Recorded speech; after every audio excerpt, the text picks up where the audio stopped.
TGIF, it's Friday, everybody. Welcome into First Take. Skip Bayless, happy. I wonder why. Molly Karam here with you in Bristol. Stephen A. in New York. Gentlemen, good morning. How are we doing? Yeah. You know what, really? Stephen A. Smith, I got to tell you, as Thursday night football games go, that was a great game to watch. Wouldn't you agree? You know what, Skip? I would tell you something very, very derogatory, but we're on the national airwaves. Plus, I love you, so I'm gonna let it go. But you already ticking me off. You know what you're doing, but it's all right. Push that button. It's all right. Yep. All right. Yeah, I know you are. Yep. I know you. You don't need to push the button this morning, Skip. Yeah. All right. Trust me. The Steelers did that all by themselves. Yeah. Come on. What about your Yankees? There should be a half smile. About the Yankees. Miss Connecticut, do not get on my nerves. Do not listen to Skip and get on my nerves like he's doing right now. Don't y'all get on my bad side anymore. The Steelers did enough. Okay. Y'all better stop. All right. I accept my crown and sash next time you're in Connecticut, my great state. All right, let's work.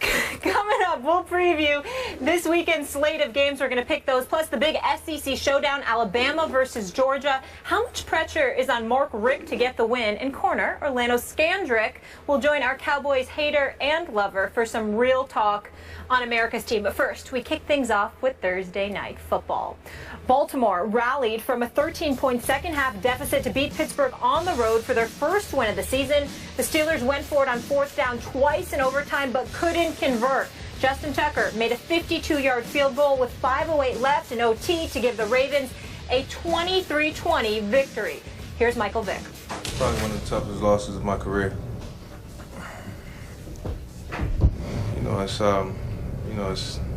We had our chances to win the game.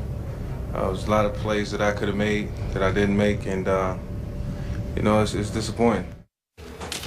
Vic's feeling like Stephen A. Stephen A., who's to blame for this loss on the Steelers side? Well, I hear a lot of talk about Mike Tomlin. You know he's my favorite coach in all of the NFL. Obviously, he deserves some blame from the perspective that there's a 50-yard field goal in overtime. You know, you've got to let Scobie, who, as far as I'm concerned, his nickname is Scrubby or Scooby-Doo. Pick one of them. They both apply with how disgusted I am. I'm picking both. I'm going to pick both. Scrubby or Scooby-Doo. Like one Scrubby. of those work for me. I'm just so disgusted with him right now. You have two opportunities in the fourth quarter. He blows it for you. I definitely don't blame Mike Tomlin for not letting him kick. I think it was like a 56-yarder because I'm not even allowing him to take that chance because I've lost faith in him. He missed a 49 and a 41-yarder. I'm not having faith in him with that one. But with the game on the line, you got a 50-yarder, you got to let Bob. Damn it, as far as I'm concerned, give him a third try, and if he misses it, don't even let him walk out the stadium with a job. Fire him on the spot the second you get in the locker room. But Mike Tomlin elected not to do that. You know, obviously he elected to leave it to Todd Haley to make a call, and that's where I get into the blame game. Scobie, Scrubby, Scooby-Doo, whatever word you want to call him, he definitely is the main culprit in all of this. But Skip Bayless, I'm going to put some of the onus, some of the blame on the shoulders of Todd Haley, the offensive coordinator. Because when you have the opportunity and you're bypassing the field goal attempts and you got the opportunity on fourth downs, okay, what you don't do is allow Michael Vick on one play to scramble to his left and try to run for it. That ain't going to cut it. And the other thing you don't do is allow him to drop back to pass and throw a 10-yarder to Antonio Brown. Antonio Brown was wide open. It is true. But you have to know your personnel. Michael Vick has not been playing. It's in overtime. You don't put him in that position where he needs to make that kind of play on a fourth down with the game on the line. You just don't do it. You don't go away from your bread and butter. There's a guy on the Pittsburgh Steelers. His name would happen to be Le'Veon Bell. Same guy that rushed 22 times for 129 yards. The same guy that is widely recognized as the best all-around running back in the game of football. And somehow, some way, this Pittsburgh Steelers team, with the game on the line, overtime for crying out loud, got Le'Veon Bell back there, and he doesn't touch the damn ball. I do not understand this. To save my life, this is Todd Haley all over again, deciding that what he wants to do, Skip Bayless, is prove that he is head coach material. He has no desire to be an offensive coordinator. He's the offensive coordinator because he's trying to collect a check. But in reality, he believes he should be the head coach. He believes he should be the one making all the decisions. He believes that he is a guy that has to prove that this dude knows exactly what he's doing. Now, to his defense, he would not have minded kicking the field goal. Tomlin went against those guys. That's on Tomlin. I'm not completely absolving him by any stretch of the imagination. But in the end, my two biggest culprits are Todd Haley and, of course, Scobie, Scrubby, Scooby-Doo. That's it. He, who, by the way, should be without a job. And I want to know who's the person that made the decision to go to the Jacksonville Jaguars to get a component from their moribund franchise to bring on to the Pittsburgh Steelers. That's just sacrilegious in and of itself. Just go ahead. Just go ahead. I don't even talk about it no more. Just go ahead. So you are blaming, in the end, the offensive coordinator and the new just traded for kicker for what happened last night to your Steelers at your stadium. Am I right about that? Did I stutter? Did I stutter? But you asking me a question. But just go ahead and speak. Don't ask me anything right now. I don't feel like talking about it right now. We gave like one ounce of blame to Mike Tomlin, but I only heard 1 ounce. Okay, allow me first. It's a little more than 1 ounce. Well, go ahead. All right. Allow me first to address Josh Scrubby, if you will. Josh Scobie kicked for 11 years for the Jacksonville Jaguars, is the all-time leading scorer for that franchise, and has a reputation as one of the more clutch kickers in all of pro football. In his career, Josh Scobie is 5 for 5 on what I would call walk-off kicks, kicks that were going to win or lose the game in the last minute. Can I ask a question? Can I interject? Yes. Can I interject? Yes. Who has missed more field goals than Scobie since the start of the 2014 season? Since start a year 2014. A year and 4 games now.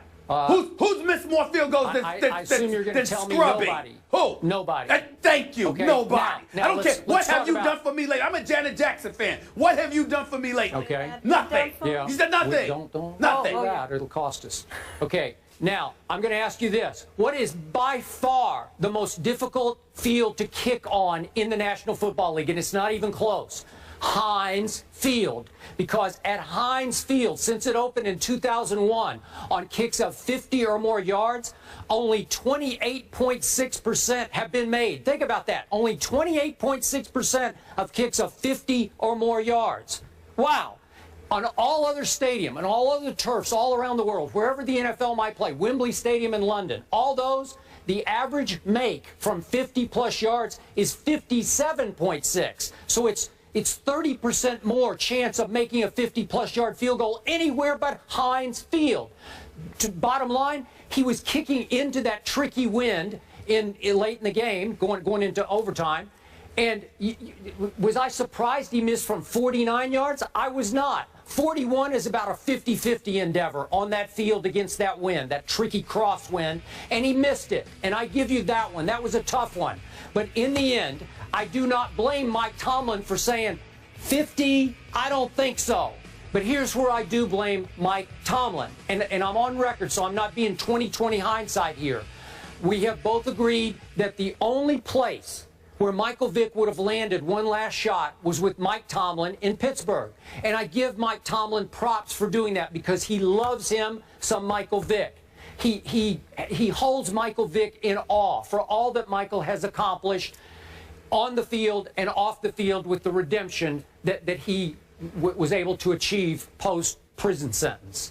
So to me, Mike Tomlin last night let his heart take over for his head because twice in critical moments, I think it was Mike Tomlin's final decision to put the game in Michael Vick's hands. Let him run for it and then let him throw to Antonio Brown. That's the head coach's call on how you're going to attack a fourth down play. I could be wrong about this, and we may never know the exact truth of this, but I don't think that was Todd Haley's call. I think it was already preordained in Wednesday meetings that we will do this on fourth down and short or in some big goal line play. And I think he wanted the ball in Michael Vick's hands, maybe in part because Mike Tomlin is hanging on to the past of what Michael Vick used to be, because we all know it was the greatest show on turf was actually Michael Vick. Once upon a time, and I thought last night Michael Vick was sensational by his late career standards that we've seen over the last 2 years in the first half. What a sensational half he played. He threw a touchdown pass that Antonio Brown couldn't hang on to. It was a beautiful throw. But over the time, as he wore down a little bit in the second half, maybe it's conditioning, he lost his accuracy. All the way through the second half, they had 62 total yards in the third and fourth quarter. That's not good enough. You're not going to hold off your division rival, as beat up as it is, with 62 yards of offense. And finally, why then, as Michael Vick has cooled off, would you put the game in his hands? You got to blame Mike Tomlin for that, because he's the one who brought him in. Todd Haley didn't bring Michael Vick there. Mike Tomlin did. And again, I admire the heart of it, but I can't go along with the head of it, because it's the wrong. You're exactly right. You have to at least give the ball to Le'Veon, or hope that you run the kind of play where you're going to get the ball successfully into Antonio's hands.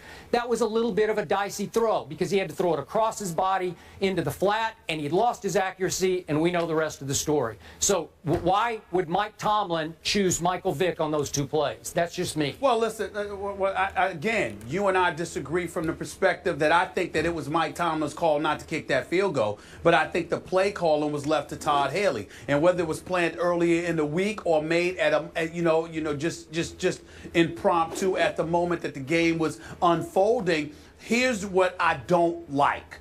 When you look at a guy like a Michael Vick, for example, that play was tailor-made for Big Ben. With Antonio Brown out on the flat, he's wide open. You're a right-handed quarterback, particularly with the size and arm of a Big Ben. That's a completion. That's a first down. Even though Antonio Brown did drop a bomb from Michael Vick earlier in the game, which was a devastating thing for me to see personally. But let's be clear about something here.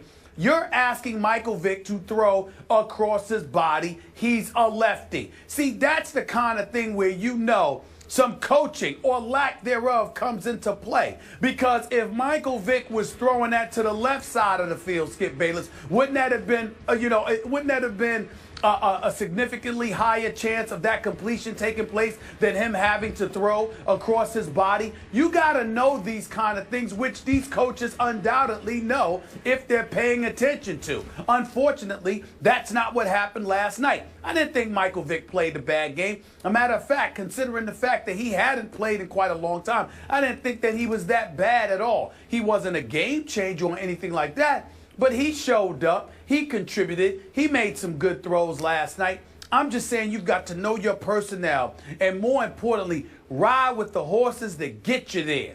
I get so tired of everybody, and you can tell that you can just tell the Todd Haley's of the world how they are, Skip Bayless, because it's not about just winning or losing. It's about doing it my way. Let me show my brilliance here. And I'm telling you, it was the right play. Antonio Brown was open, if that's what you're looking at. But you've got to know your personnel and what chances you can and cannot take in certain situations because of that very own personnel. And more importantly, even with people, all of these coaches, they watch film all the time, Skip. They're very, very rarely surprised. They know what you're going to do. The difference between the good players and the great ones is that the great ones sit there and say, I understand you know, but what you going to do about it? Le'Veon Bell is one of those dudes. Yeah, I agree. What you going to do about it? He can't get you 1 yard? Yeah. He can't get you 1 yard?